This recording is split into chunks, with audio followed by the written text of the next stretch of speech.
Historias con el profesor Orlando Buitrago Cruz, especialista en comunicación educativa, con 40 años de experiencia en comunicación y pedagogía. Los últimos 20 años se ha dedicado a la investigación, producción de contenidos relacionados con narrativas digitales, comunicación, transmedia, escrituras creativas, comunicación como proceso didáctico, radio y generación de contenidos sonoros para medios digitales.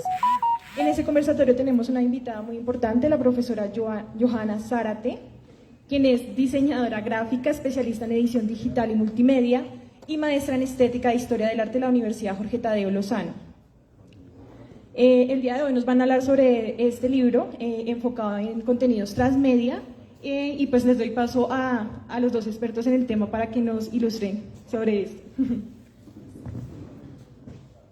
Bueno, gracias a todos los que nos acompañan acá en nuestro conversatorio, las personas que nos están viendo en redes, pero especialmente gracias a nuestro autor invitado, Orlando.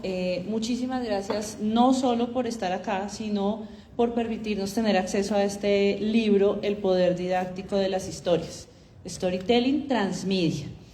Es un libro reciente y tuve la oportunidad ya de leerlo, como te comentaba ahorita antes de cámaras, de rayarlo, de manipularlo, de revisarlo, y se hace muy interesante. En mi caso empecé a trabajar con las nociones de storytelling hace tal vez unos 9 o 10 años, desde el lugar donde tú empiezas de pronto a problematizar un poco esa noción del mercadeo, del diseño, de la publicidad, de esas narrativas, y me parecería muy interesante que empezáramos preguntando o discutiendo, charlando un poco esta noción de el storytelling. ¿Cómo podríamos definir o entender la noción de storytelling?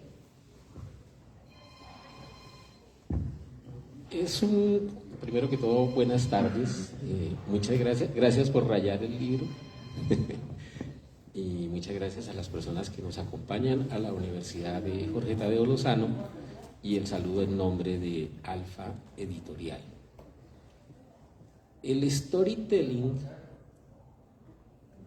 en primera instancia, nace como una noción de relato corto. Fue la primera aproximación conceptual a storytelling, el relato corto. Lamentablemente no nace desde la academia, sino nace desde los ámbitos comerciales, como una estrategia de marketing. Hacer historias, contar relatos para mercadear cosas. Una primera fórmula fue AIDA, una sigla que todavía tiene alguna trascendencia, hablaba básicamente de 4 etapas: atrapar, interesar, desarrollar y acción. Atrapar al cliente, generarle interés, desarrollar ya el contenido, exponer lo que se quería vender para conducir a la acción del cliente, que no era otra cosa que lograr la compra. En el ámbito educativo realmente brillaba por su ausencia el storytelling como una posibilidad pedagógica. De hecho, el libro hace una adaptación de AIDA a contextos didácticos. Es una de las propuestas del libro. Relato corto. En los últimos tiempos se habla de storytelling como el arte de contar historias. Pero también considero que ya esa noción se queda corta otra vez, porque realmente storytelling ya no es eso, no es el arte de contar historias, es el arte de crear historias, de crearlas, y no necesariamente crearlas significa proponer algo distinto a lo que se ha vivido, sino coger su mismo contexto y saber convertirlo en un relato, en una historia. Pero para darle gusto a todos los frentes, podríamos hablar del arte de crear y contar historias. para distintos fines, con objetivos diversos y en ámbitos socioeconómicos distintos, el del mercadeo, el de la venta, pero pedagógico también. Y esa fue la intención del libro. Este libro, a mí me surge la idea después de conocer un texto que se titulaba La educación como industria del deseo. Y era un texto que hablaba de cómo los profesores no teníamos rating, y no lo tenemos, no lo tenemos, cada vez menos, además, cada vez menos rating. Y la televisión, sí, las industrias culturales, sí. Nadie recuerda una clase, casi nadie recuerda una clase, pero todos se acuerdan de la película, así la hayan visto hace 20 años, y de pronto la pueden contar, paso a paso, y saben el elenco, y saben el director, y saben todas las películas que ha hecho el director. Y nos pasa a todos. Yo estudié ingeniería, vi 11 matemáticas desde el primer semestre. Hoy solo sé restar, después de haber visto 11 cursos de matemáticas, matemática básica, análisis numérico, álgebra, cálculo, cálculo multivariado. Ya se me olvidaron los nombres de las materias, eran 11, ahora sé restar solamente, ¿cierto? ¿Cuánto llegó en el mes? Menos esto, menos esto, menos esto, menos esto, da esto. Y es apenas lógico, porque es con lo único que uno ha estado comprometido el resto de su existencia. Las demás matemáticas jamás las utilizó para nada. Y cuando las vio no sabían para qué eran. No lograban que para el estudiante lo que estaba aprendiendo tuviera algún significado en su existencia. Y además, muy aburridas, ¿cierto? Y las antiguas generaciones tenemos pésimos recuerdos de los profesores de matemáticas, tenían muy mala fama. Hoy no tanto, hoy ya son más buena gente. Hoy ya, si son 40 estudiantes, más o menos pasan los 40. En esa época, si éramos 40, pasaban los 2 nerds del curso y los demás la tradicional habilitación. Pero siempre había distancia entre docentes y estudiantes. Y el libro aquel, el de la educación como industria del deseo, decía: ¿y por qué los profesores no utilizan las mismas estrategias del mercadeo, las mismas estrategias de la publicidad, las mismas estrategias de la televisión para captar la atención de sus estudiantes? ¿Por qué no? ¿Por qué no hacer eso?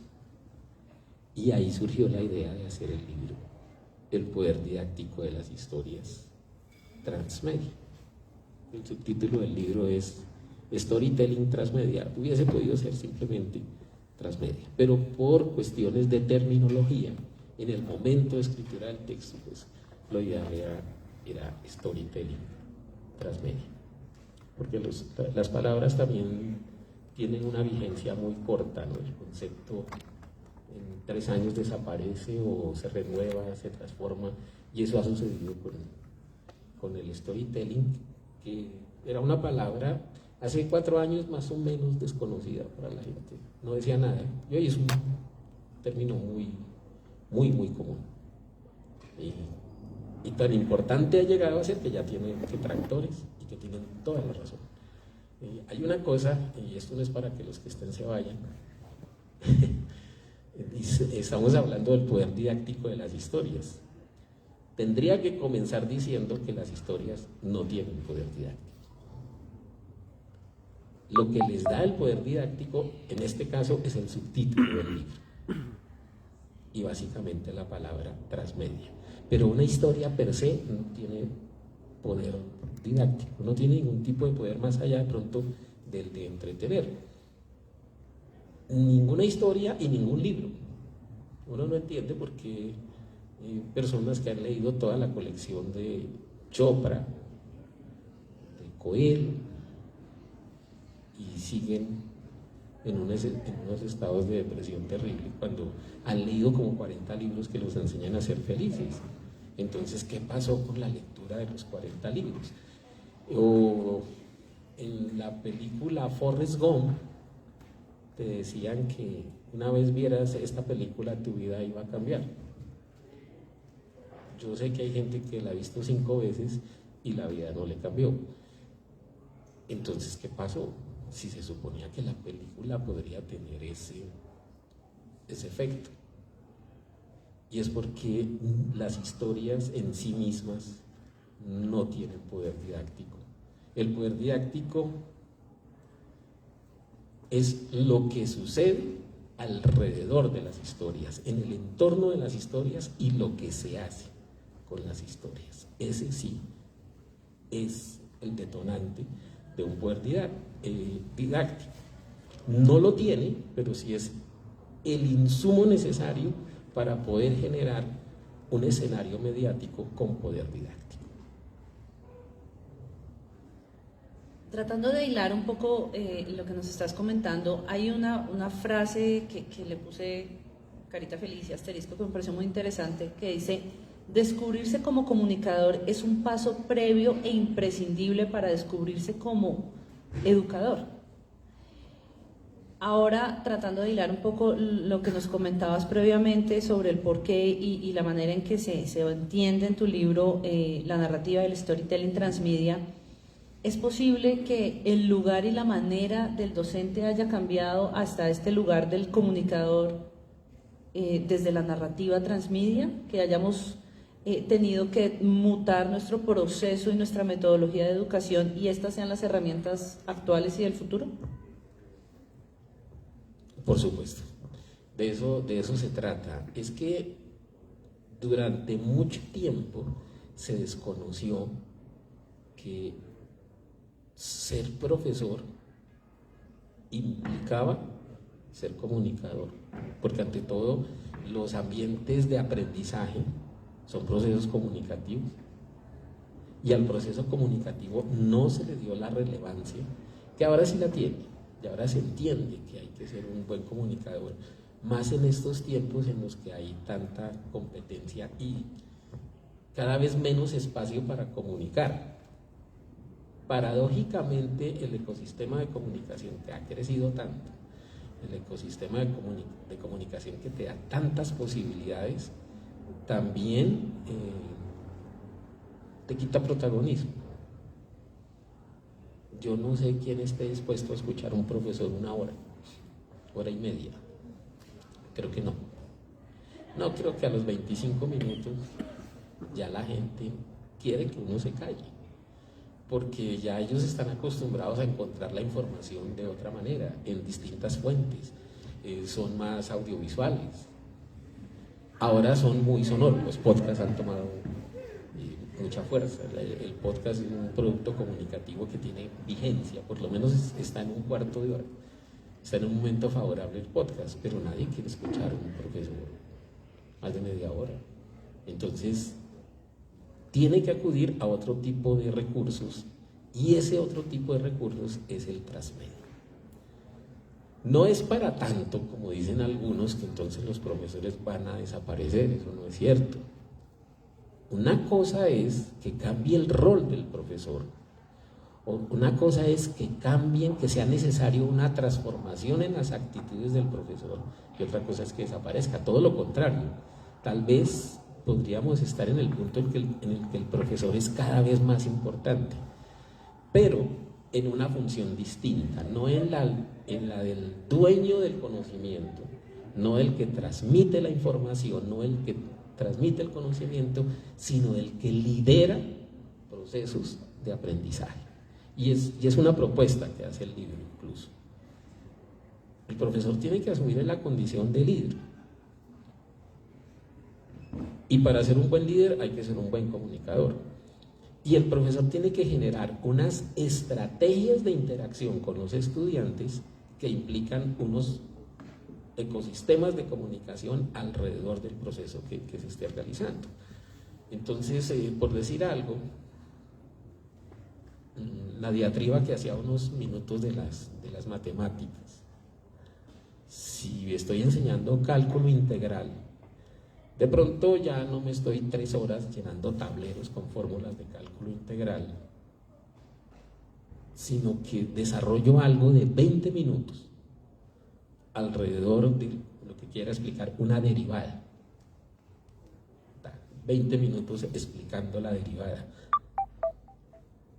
poniendo en escena el significado que tiene la derivada en la vida real. O sea, ¿qué de lo que tenemos funciona con derivadas? Seguramente cuando uno abre el agua, el lavamanos, ahí hay una derivada en acción. Nadie sabe, pero hay un ejercicio de derivadas ahí. Construyo un relato alrededor de eso.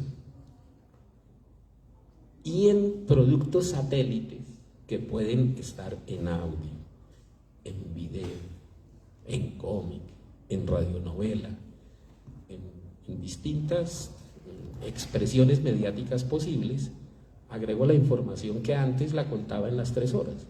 Ahora la ubico en otros lugares, se dispersa por el ecosistema comunicativo para que el estudiante la navegue, la conozca, la reflexione, la refute, la complemente, la amplíe, pero eso necesita de un profesor que comunique muy bien y que sepa construir productos comunicativos acerca de lo que está hablando.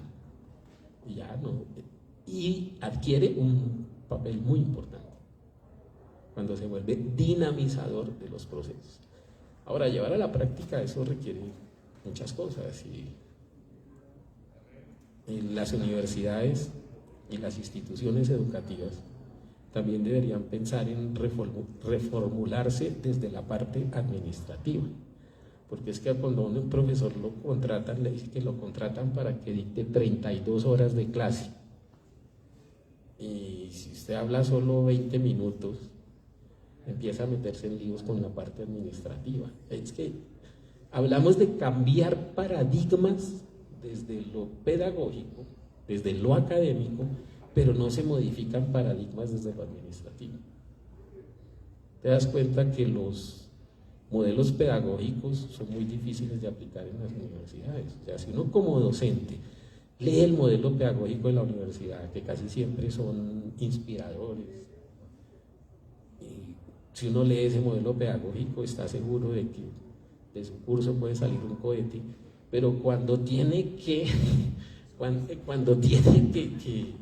ir al escenario académico, pues no lo puede hacer porque está contratado para hablar 32 horas y no hay los espacios para que un estudiante haga un proceso de investigación. Entonces el transmedia como posibilidad comunicativa, o sea, básicamente un transmedia, ¿qué es? Es un relato central, es un contenido que tiene la esencia, el fundamento de lo que se quiere trabajar, y alrededor de ese contenido se crean unos productos satélites que expanden el relato central, y que además esos contenidos satélites, que pueden ser audios, videos, cualquier forma de expresión, pinturas, fotografías, donde yo considere que puedo comunicar y contar algo, contar un conocimiento, crear todo un universo narrativo en donde los estudiantes se van a mover. Hacer eso en 2 horas de clase no es fácil, es complicado. Yo creo que los profesores que hemos hecho eso es porque por nuestra cuenta elaboramos las piezas, y cuando llegamos a la universidad a dictar el curso ya lo tenemos todo hecho, y es simplemente ponerlo al servicio del estudiante.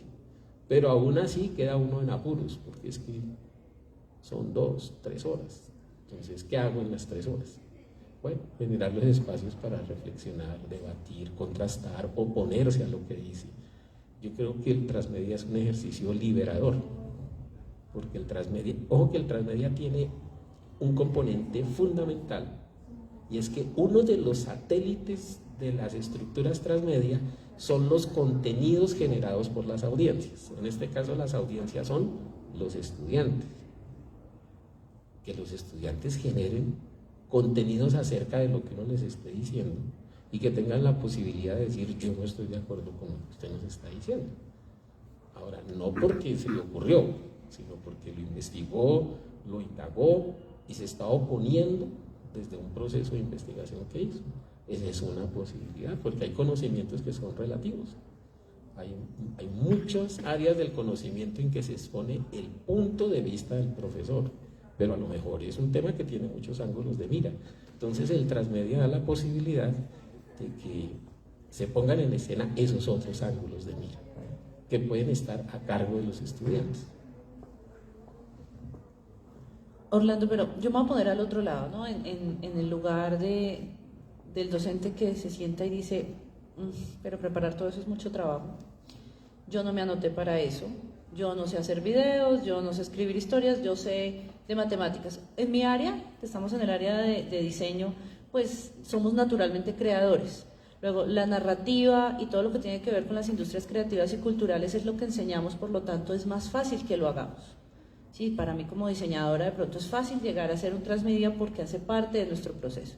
Pero si yo le digo a un profesor que está en el área de ingenierías, en el área de matemáticas, en el área de ciencias duras, y le digo, ahora siéntese, cuénteme esto, un cuento, arme una narrativa y cree piezas audiovisuales, él me va a decir, no, para esto no me anoté.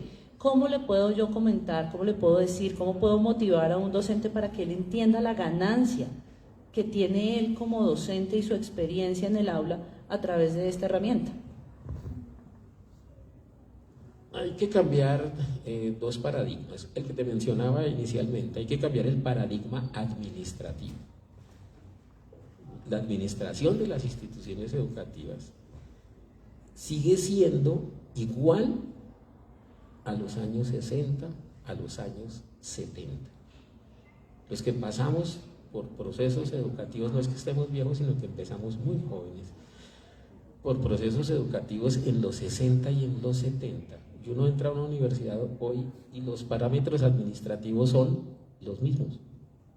Mientras que los discursos académicos y pedagógicos son otros. Y es muy complicado que funcionen con 50 años de diferencia. Una solución es, en el caso de la educación formal, las universidades, los colegios, pues es urgente un cambio de paradigma administrativo, en donde si una universidad tiene facultad de comunicación, tiene facultad de bellas artes, que haya unas unidades productivas que apoyen a los profesores de otras áreas. A los profesores de otras áreas hay que capacitarlos en otros temas. Aquí sería bueno que hubieran invitado a los de matemáticas financieras, porque ese es otro paradigma que hay que romper, esa segmentación del conocimiento. Y es que los que son de áreas técnicas a la izquierda y los artistas a la derecha, y ya. Entonces, dos mundos aparte y no hay ninguna posibilidad. ¿Por qué no un profesional no puede navegar en las dos áreas? Yo viví la experiencia hace muchos años, yo estudié ingeniería de sistemas, pero trabajaba en medios de comunicación, y en los medios de comunicación me miraban rayado, porque usted no tiene título de comunicador. Es más, lo llegaron a expresar muchas veces. ¿Qué hace un ingeniero de sistemas en un medio de comunicación? Porque te pones la chapa. Si tú estudiaste administración de empresas, estás condenado a ser solo administrador de empresas en la vida. Entonces no puede aprender a tocar guitarra porque es administrador de empresas. Usted aprende. Si es ingeniero civil, te quieren condenar a ser ingeniero civil, y eso no debería ser. O sea, una persona tiene derecho a la transversalidad y tiene capacidades y condiciones para ser transversal. Entonces también es generar la cultura de la transversalidad en los profesores. De pronto, tú lo decías hace un momento, un profesor del área de ingenierías va a decir, no, eso no es lo mío. ¿Y quién le dijo a un profesor de matemáticas o de ingeniería que no es capaz de crear una historia? Que no es capaz de crear un storytelling. Ojo, estamos hablando de storytelling, un relato para la cotidianidad. No estamos hablando de que todos tenemos que ser guionistas de cine, o guionistas de televisión, o literatos, o cuentistas, o autores de novelas, o poetas, no. Un storytelling lo puede hacer cualquier persona.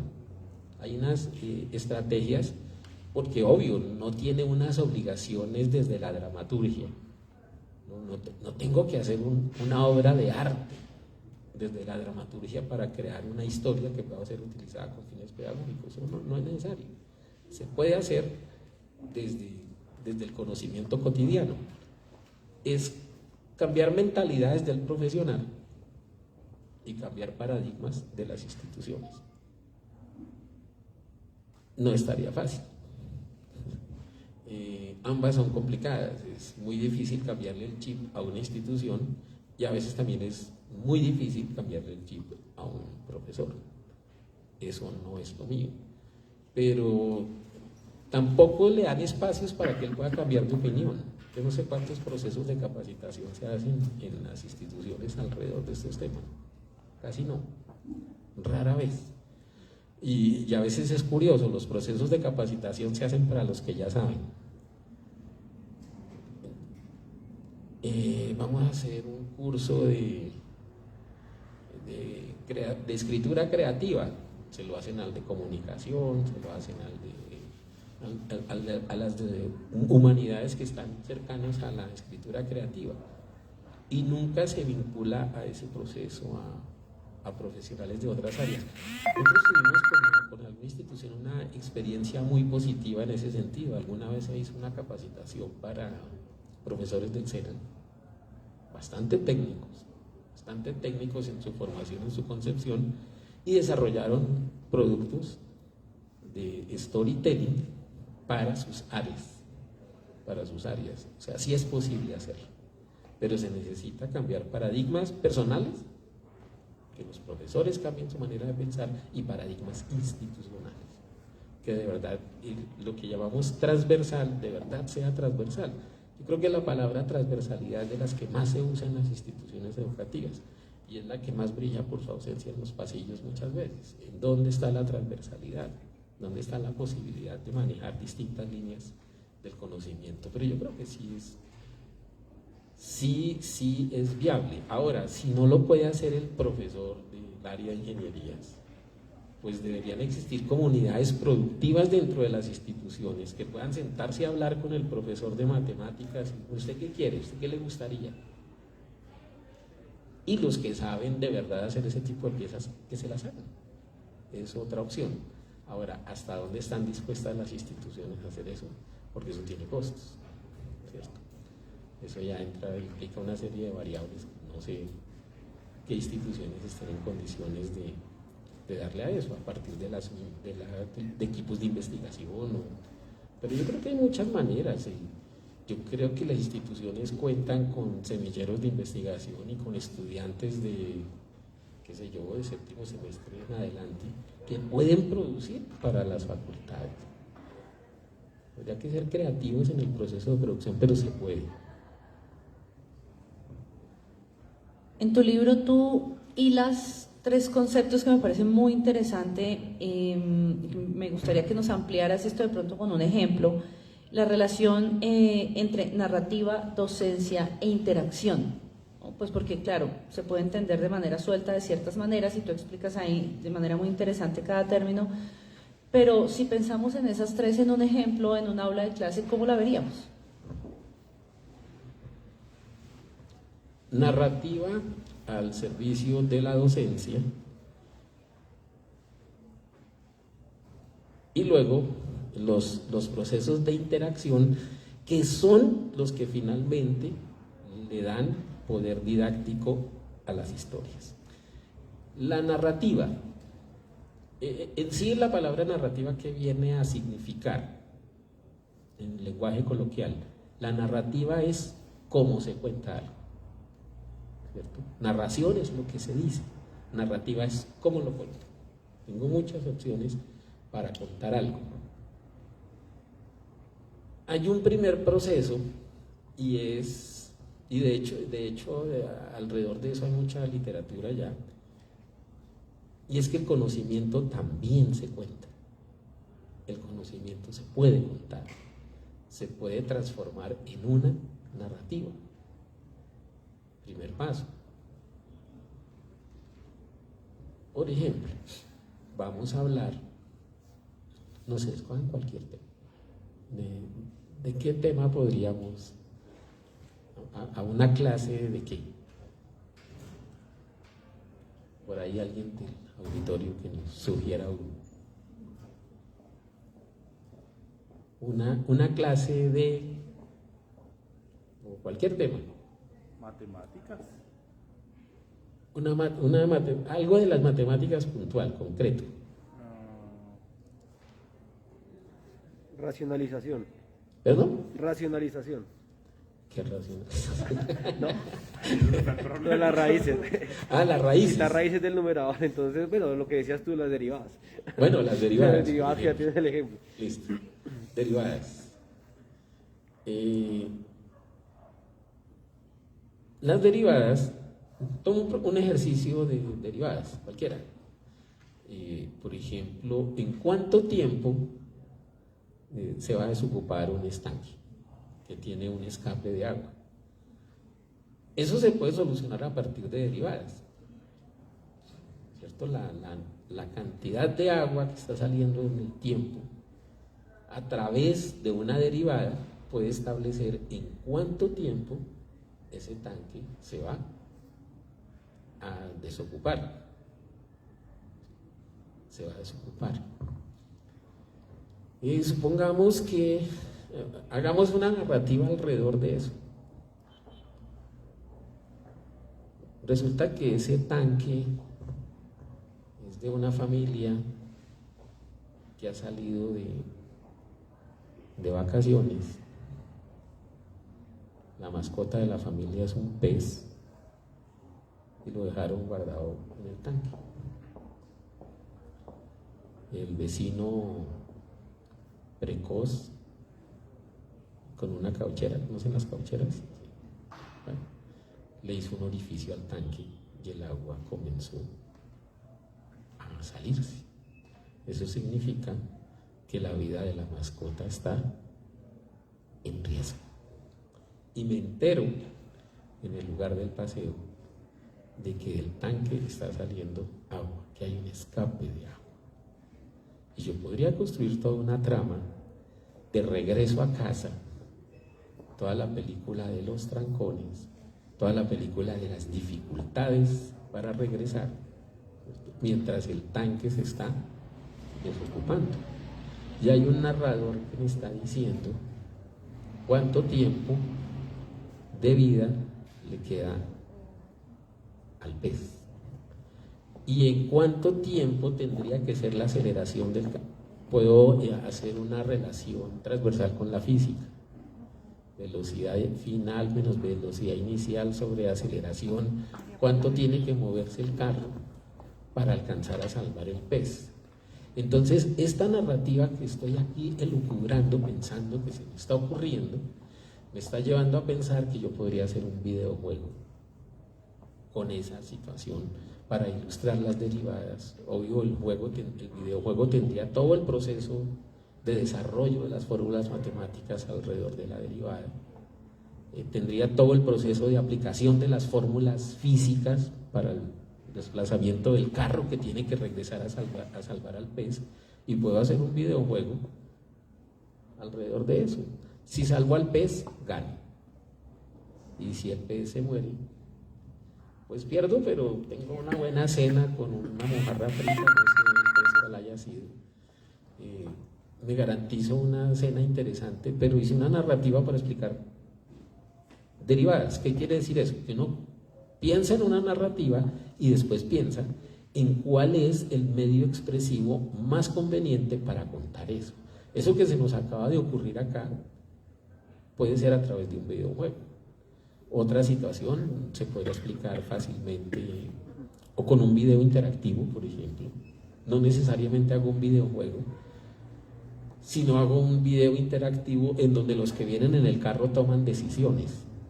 Cojo por la carretera 8, cojo por la carretera 7, la carretera 8 tiene 20 kilómetros, pero el flujo de tráfico es tal, entonces hay fórmulas matemáticas para establecer unos tiempos, y voy tomando decisiones en el video, y de acuerdo En el video interactivo me da la posibilidad de cambiar la historia, ¿cierto? De la secuencia de la historia para un lado dependiendo de decisiones que yo tome. Y eso me puede conducir a salvar o no salvar el pez. Lo único cierto es que esa derivada nunca se me va a olvidar. Jamás. Y más si el pez muere, sí, jamás se me va a olvidar. Pero además entendí para qué sirve. Además entendí cuál es, en qué estarán pensando los que diseñan una máquina, ¿cierto? ¿Qué cálculos tendrán que hacer para que la máquina funcione? ¿Eso qué significa? Que las derivadas acaban de adquirir un verdadero significado para mí como estudiante. ¿Cierto? Habrá cosas que no son tan difíciles, entonces hacemos una radionovela o hacemos un cómic. Hacemos alguna cosa. No siempre la narrativa resultante tiene que ser tan compleja y tan de alto costo como un video interactivo, como un videojuego. A veces puede ser un cómic que lo pueden hacer los mismos estudiantes sin necesidad de que llegue a ser un cómic con un alto grado de perfección. Entonces, resuelta la narrativa, ¿cierto? Ya, tengo la pieza. Luego viene el ejercicio docente, y es ¿qué hago con esa narrativa? ¿Qué voy a hacer alrededor de esa narrativa? ¿Qué voy a hacer con eso? ¿Qué actividades van a hacer los estudiantes alrededor de esa historia? Resuelta la parte docente. Y viene la interacción, que es la participación de los estudiantes alrededor de la narrativa, modificándola, haciendo sugerencias sobre la narrativa, navegándola, interacciones entre ellos e interacciones con el docente.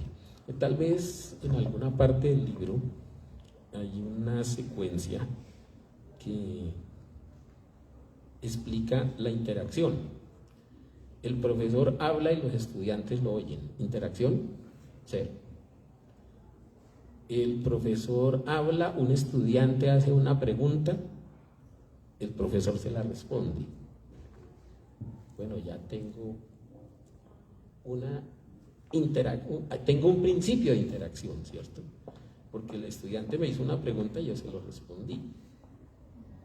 Pero ¿qué pasa si el estudiante me hizo una pregunta, yo se la respondí, el estudiante me contrarresponde y yo le vuelvo a responder y los demás estudiantes entran a debatir sobre lo que está sucediendo entre el profesor y el estudiante? Ahí pasamos a un nivel alto, que es el de la interactividad, y es la que realmente estaría generando conocimiento. Si yo hablo y nadie me pregunta, interacción, cero.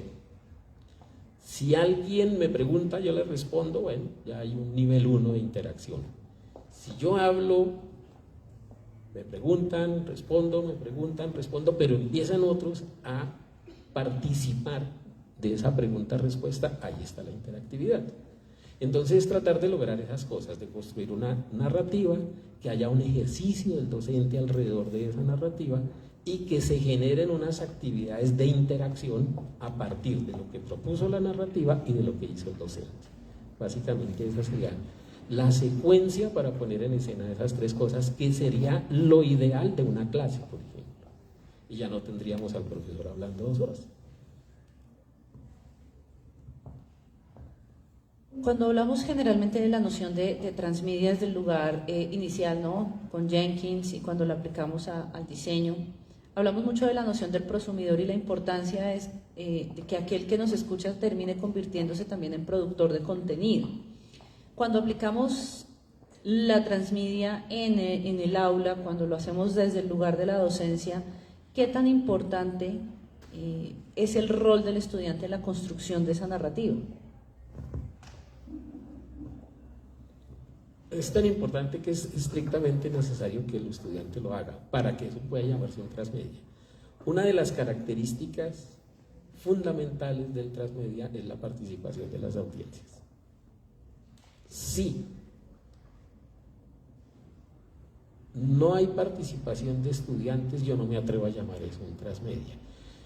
¿Y cuál es la participación de él? Incidiendo la narrativa. Por ejemplo, puede haber una historia que se le planteó y que se trabajó en la clase y los estudiantes le puedan cambiar el final de acuerdo a su percepción con respecto al conocimiento alrededor del cual giraba esa narrativa. Y eso lo convierte en prosumidor. Hay un ejercicio básico de prosumidor y una posibilidad que incluso la dan todos los medios, que lamentablemente se desaprovecha mucho. Yo creo que a todos nos ha pasado que alguna vez, no es frecuente, pero alguna vez entramos y vemos un contenido en internet, leemos un artículo y empieza uno a leer los comentarios y los comentarios terminan siendo más interesantes que el mismo artículo, ¿cierto? Nos ha pasado hartas veces. Lo hacen mejor los que comentan que el que propuso el contenido, pero de todas maneras hay que agradecerle al que propuso el contenido porque fue el que encendió el debate. Digamos que en medios serios eso suele pasar, los aportes de los comentarios son muy valiosos. Ese es un prosumidor, porque modificó el contenido inicial, lo amplió, aclaró dudas, aclaró intersticios que pudo dejar el contenido inicial. Ese es un prosumidor. Lamentablemente eso se pierde en los medios masivos porque la intervención del comentario pues es mentarle la madre al que lo escribió, entonces eso ya no es un prosumidor, ¿cierto? O sea, no agrega ningún contenido o se empiezan a insultar entre los que comentaron. Creo que es la oportunidad perdida de las redes sociales. O sea, las redes sociales nacieron con una muy buena intención. O sea, la idea de una red social, la idea de un Facebook, pues se suponía que era lo ideal, en donde se podía desencadenar un proceso de producción colectiva, pero desafortunadamente se convirtió en otras cosas, ¿cierto? En donde ese es peor, ¿cierto? Ese es peor todavía. Yo no lo uso, porque eso es una insultadera. Para estarse insultando con la gente, pues se dedica a otras cosas, pero se convirtió en eso. Pero en algunos casos, por ejemplo en revistas científicas, en donde entra gente a navegar en temas muy especializados, sí las propuestas del prosumidor terminan siendo muy buenas siempre. A mí me ha pasado muchas veces. Termino haciéndole copy-paste a los comentarios. Hay unos comentarios que de verdad aportan contenido. Pero no es culpa de las redes sociales que las hayamos utilizado mal, que no les hayamos, que el contenido que ponemos ahí no es el que se esperaba.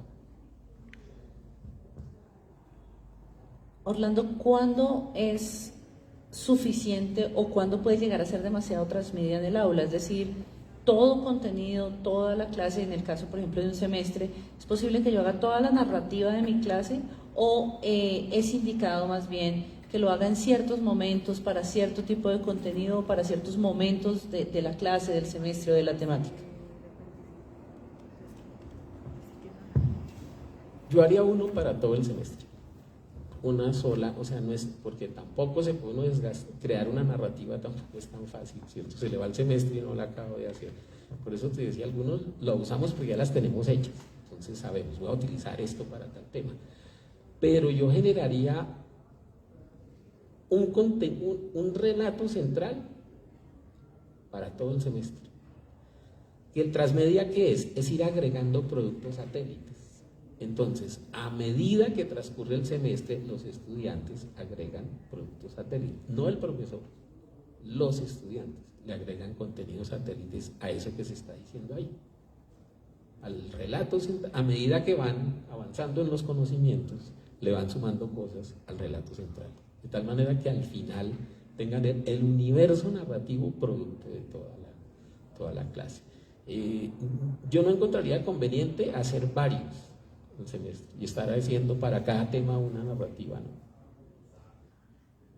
Porque también uno supone que un contenido de un curso pues está vinculado, o si no sería una materia aparte.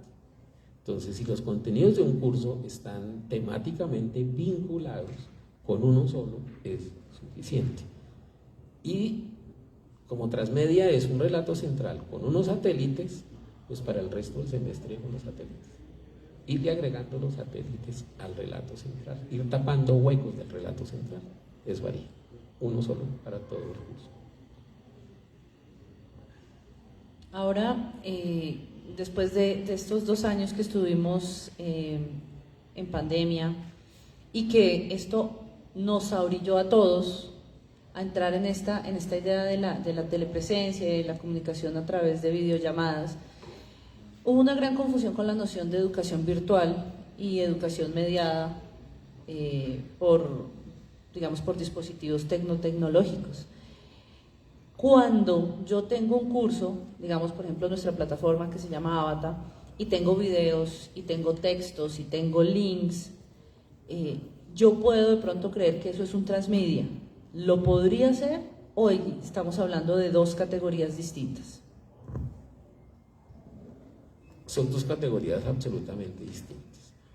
El hecho de que yo utilice tecnologías y diversifique las tecnologías que utilice no quiere decir que estoy generando un ambiente transmedia. Lo que pasa es que los términos también los van degenerando, ¿cierto? Les van llamando transmedia a todo, sin serlo, porque transmedia ante todo es un ejercicio narrativo, es una estrategia narrativa. Y solo poner cámaras, ¿cuál es la cámara nuestra esta, cierto? No porque estamos allá con unas personas que puedan estar al otro lado, estamos haciendo un transmedio, ¿no? Estamos, de hecho, en una relación unidireccional a través de un dispositivo tecnológico, ni siquiera interacción. No, el transmedia implica una construcción narrativa.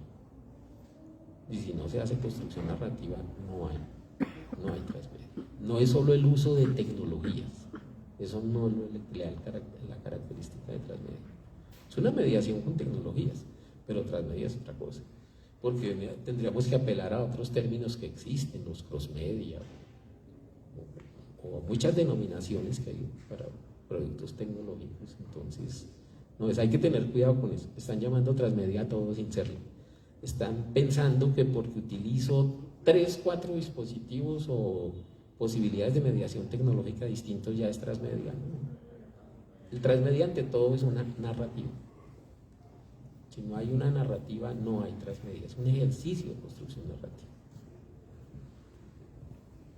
Fantástico, Orlando. Finalmente, me parecería interesante que nos invites a todos, incluyéndome a todos los docentes, a implementar estas metodologías, a conocer, a leer el libro y aplicarlo de manera muy práctica en nuestras asignaturas, independiente de la carrera en la que nosotros estemos inscritos como docentes. Entonces, chévere que le cuentes a quienes están a través de las redes y quienes nos ven acá, por qué sería interesante, por qué necesitamos los docentes entrar acá y cómo y dónde conseguir tu libro. Es importante adentrarse en el estado del arte de las comunicaciones, en el estado del arte de cómo la gente interactúa entre sí. Yo creo que todos los profesores de estos tiempos, si ponen cámaras ocultas en los salones, al cuarto de hora de clase, ¿qué está sucediendo? Todos están chateando. Es más, los estudiantes casi siempre tienen el WhatsApp del curso y está en la clase y ellos están rajando de la clase, ¿no? ¿A qué hora irá a acabar este? ¿A qué hora se va? Están hablando entre ellos. O los más juiciosos están buscando en el celular en Google a ver qué hay de lo que usted les está hablando. El ecosistema de comunicación cambió, la gente interactúa de una manera muy, muy distinta. ¿Y por qué interactúa de una manera distinta? Porque han cambiado las posibilidades de comunicarse. Han cambiado las posibilidades de comunicarse. Entonces, casi que no es ninguna gracia, sino una obligación tratar de apelar a las estructuras de los ecosistemas de comunicación vigentes. No hay de otra. Ya uno no puede aspirar a que la clase sea igual a la de hace 10 años. Entonces no es algo que se vaya a hacer glamuroso, ¿no? Hagámosle, pongámosle tecnología a la clase. Oye, está chévere ese concepto del transmedia, utilicémoslo. No, yo creo que es una manera de adaptarse cuenten el conocimiento, una razón, ¿cierto? Hay que contar el conocimiento. Y para contar el conocimiento hay que apelar a unas estrategias narrativas. Y una estrategia narrativa es el transmedia, en donde el relato central es el conocimiento que quiero transmitir y genero unos satélites para que los estudiantes puedan interactuar entre sí y que yo pueda interactuar con ellos. Y es razón de peso para adentrarse en estos temas. Sobre cómo conseguir el libro, creo que Olguita les dice más fácil cómo es.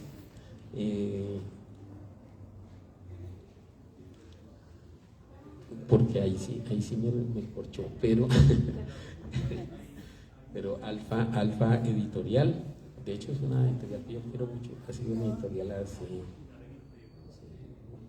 como 10 años, ya llevamos 3 títulos con ellos y los que vendrán.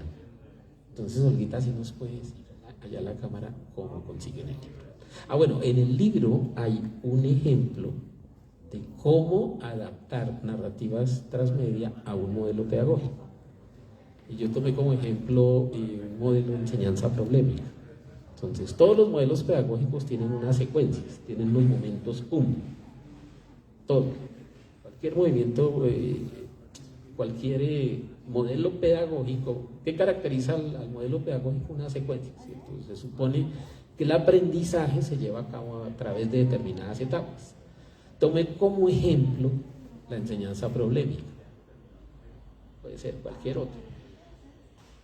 Y está en el libro, dice, cada momento de enseñanza problemática, ¿en dónde estaría el proceso transmedia aplicado a ese modelo pedagógico? Entonces simplemente, y eso deja las cosas muy claras para coger cualquier modelo pedagógico y hacerle una adaptación a ese modelo, incorporarle las narrativas transmedia.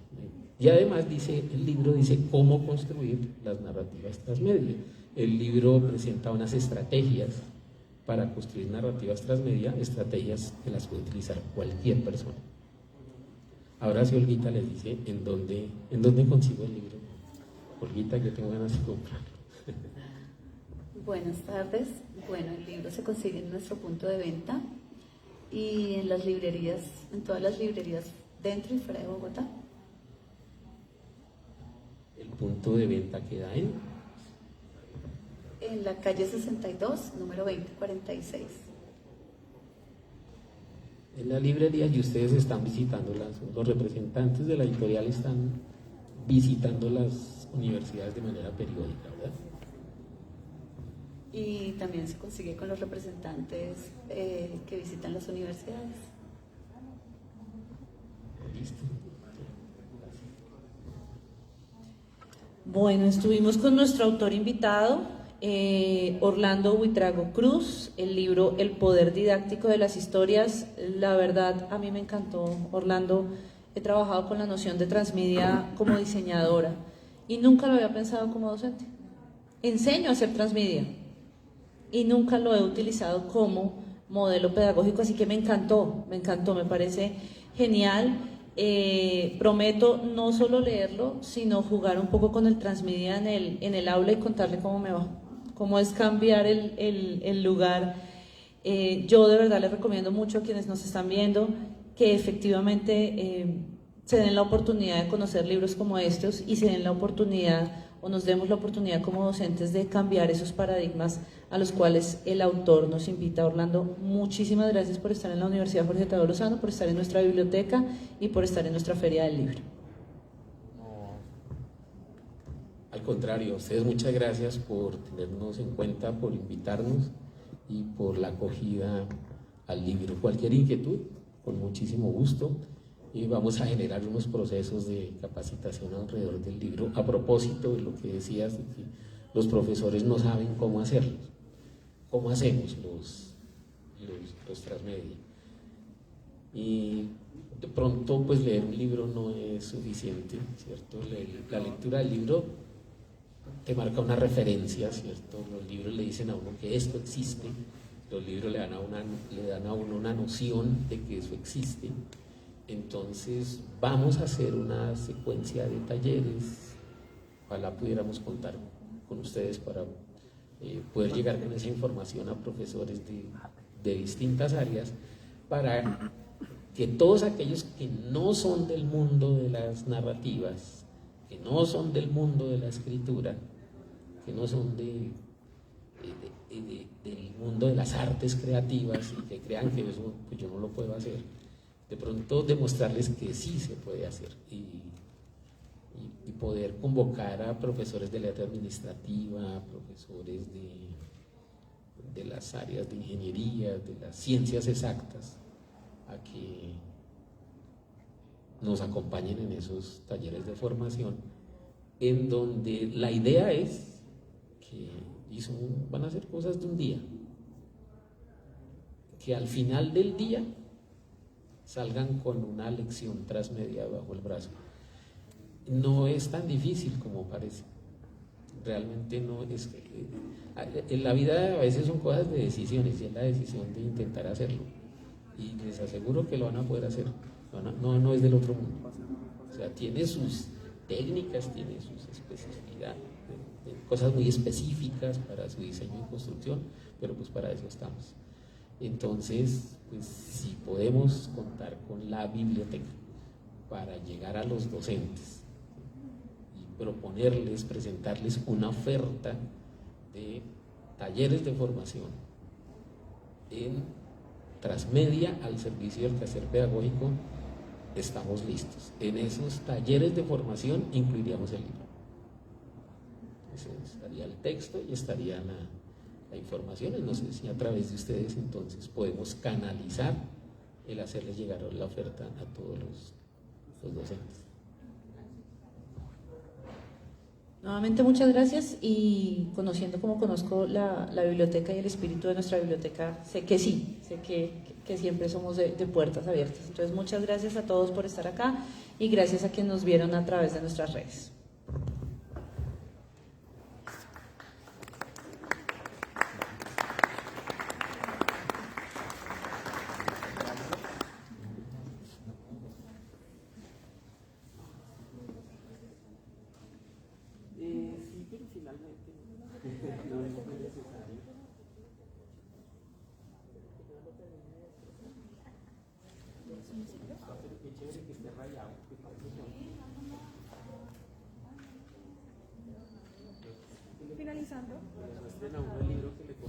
Finalizando el conversatorio del día de hoy, vamos a hacer la rifa de un bono de Falabella para los participantes de la feria. Entonces vamos a sacar de acá de esta urna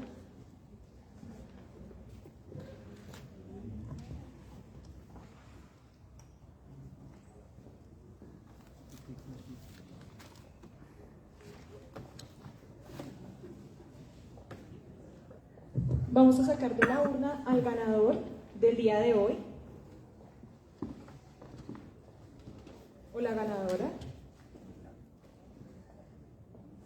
Lisset Cortés, de Ingeniería de Alimentos. Es la ganadora del día de hoy de un bono de Falabella. Entonces, les extendemos nuevamente la invitación para que asistan a la Feria del Libro Tadeísta, que nos acompañen, que seleccionen material bibliográfico para la biblioteca y que disfruten de los descuentos que tienen para toda la comunidad tadeísta, los proveedores que se encuentran acá en la feria.